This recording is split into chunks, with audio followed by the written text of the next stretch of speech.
Mahkamah Konstitusi sudah memutuskan menolak semua dalil pasangan Anies Baswedan dan Muhaimin Iskandar dan Ganjar Pranowo Mahfud MD.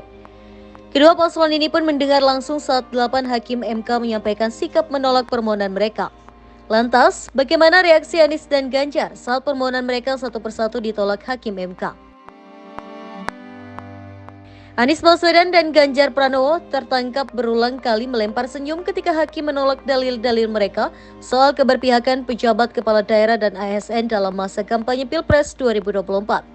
Semua kasus yang disodorkan itu mulai dari dugaan mobilisasi aparat desa dan pendidikan sampai dugaan pelanggaran kampanye oleh Menteri Perdagangan Zulkifli Hasan, mentah oleh Mahkamah Konstitusi dalam sidang pembacaan putusan sengketa Pilpres 2024, Senin 22 April 2024.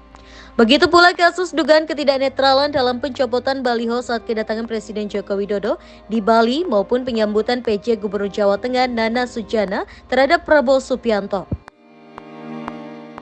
Mahkamah menyebutkan dalil-dalil berkaitan dengan pelanggaran secara terstruktur, sistematis, dan masif itu tidak beralasan menurut hukum. Setiap kalimat tidak beralasan menurut hukum itu terucap oleh hakim. Anies tersenyum, sementara Ganjar tertawa. Beberapa kali Ganjar tertawa bersama ketua tim hukumnya Todung Mulya Lubis hingga bahunya terguncang.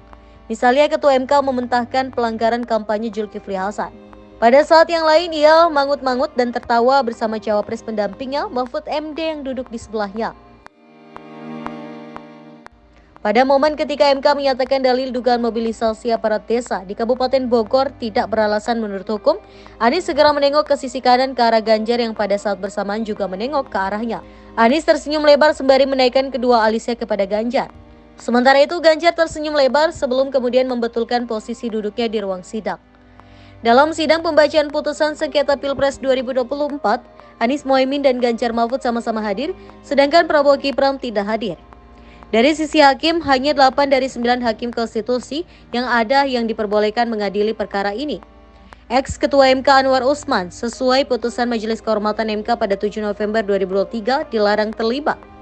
Anwar yang notabene ipar Presiden Joko Widodo itu sebelumnya dinyatakan melakukan pelanggaran etika berat dalam penanganan dan penyusunan putusan perkara nomor 90/PUU/21/2023 yang melonggarkan usia minimum capres dan cawapres.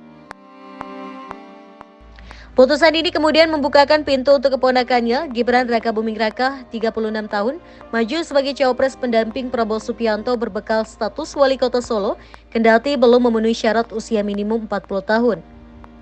Dalam gugatannya ke MK, Anies Muhaimin dan Ganjar Mahfud sama-sama meminta agar Prabowo Gibran didiskualifikasi dan digelar pemungutan suara ulang. Anies Muhaimin juga memasukkan petitum alternatif yakni diskualifikasi hanya untuk Gibran. Gibran dianggap tak memenuhi syarat administrasi sebab KPU Republik Indonesia memproses pencalonan Gibran menggunakan peraturan KPU atau PKPU nomor 19 tahun 2023. Dalam PKPU itu, syarat usia minimum masih menggunakan aturan lama sebelum putusan MK yakni 40 tahun. Dewan Kehormatan Penyelenggara Pemilu atau DKPP juga telah menyatakan seluruh komisioner KPU RI melanggar etika dan menyebabkan ketidakpastian hukum terkait peristiwa itu. Di samping itu, Anies Muhaimin dan Ganjar Mahfud juga mendalilkan soal adanya pelanggaran yang bersifat terstruktur, sistematis, dan masif atau TSM, juga terlanggarnya asas-asas pemilu di dalam Undang-Undang Dasar 1945 berkaitan dengan nepotisme, Jokowi, dan pengerahan sumber daya negara untuk bantu mendongkrak suara Prabowo Gibran.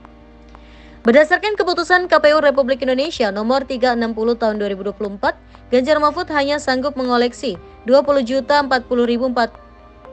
Berdasarkan keputusan KPU Republik Indonesia nomor 360 tahun 2024, Ganjar Mahfud hanya sanggup mengoleksi 27.040.878 suara atau sekitar 16,47% dari seluruh suara sah nasional.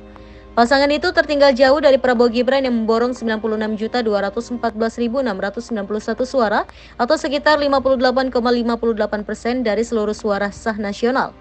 Sementara itu, Anies Muhaimin mengantongi 40.971.906 suara atau sekitar 24,95% dari seluruh suara sah nasional.